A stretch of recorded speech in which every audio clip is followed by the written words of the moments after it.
विकसित राष्ट्राच्या उभारणीमध्ये युवकांची भूमिका महत्त्वाची असून विकसित भारताच्या संकल्पनेत युवकांना योगदान देता यावं, त्यांचा सक्रिय सहभाग वाढावा यासाठी प्रधानमंत्री नरेंद्र मोदी यांनी विकसित Bharat at 2047 voice of youth हा उपक्रम जाहीर केला आहे, असं राज्यपाल रमेश बैस यांनी सांगितलं.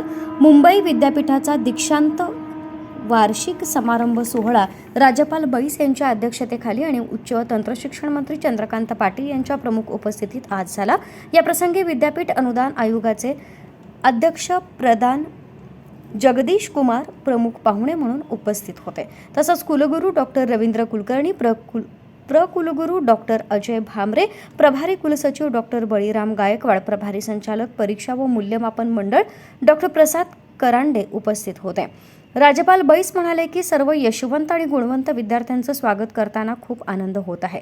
आजचा क्षण हा केवळ या गुणवंत विद्यार्थ्यांसाठीच नाही तर प्राध्यापक, पालक आणि ज्यांच्या मेहनतीचं फळ मिळालं आहे त्यांच्यासाठी देखील महत्त्वाचा क्षण आहे, असं सांगून राज्यपालांनी सर्वांचं अभिनंदन केलं. राज्यपाल बैस म्हणाले की प्रधानमंत्री नरेंद्र मोदी यांनी 2047 पर्यंत भारताला विकसित राष्ट्र बनवण्याचा संकल्प केलाय. भारताच्या सुवर्णयुगाच्या काळात आजची युवा पिढी महत्त्वाची भूमिका बजावणार.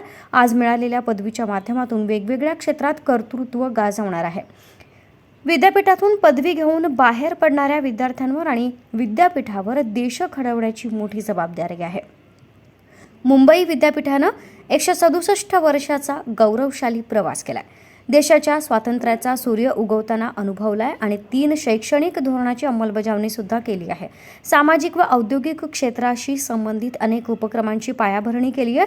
त्यामुळे विद्यार्थ्यांना व त्यांच्या ज्ञानशाखेला उत्कृष्ट मापदंड निश्चित करता आलं आणि उत्कृष्ट शैक्षणिक वातावरण निर्माण झालं.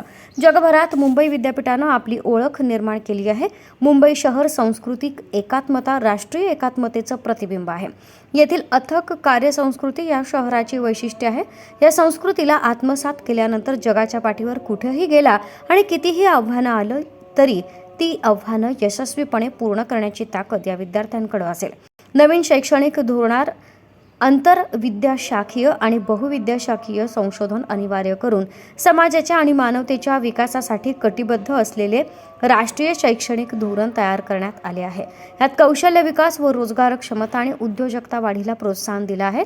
एका बाजूला 5 ट्रिलियन अर्थव्यवस्थेचं लक्ष्य आणि दुसरीकडे विकसित भारत संकल्पनेत सहभागी होऊन दर्जेदार शैक्षणिक संस्था, कुशल मनुष्यबळ उपलब्धता याकडे अधिक लक्ष दिलं आहे, असंही पाटील यांनी यावेळी सांगितलं.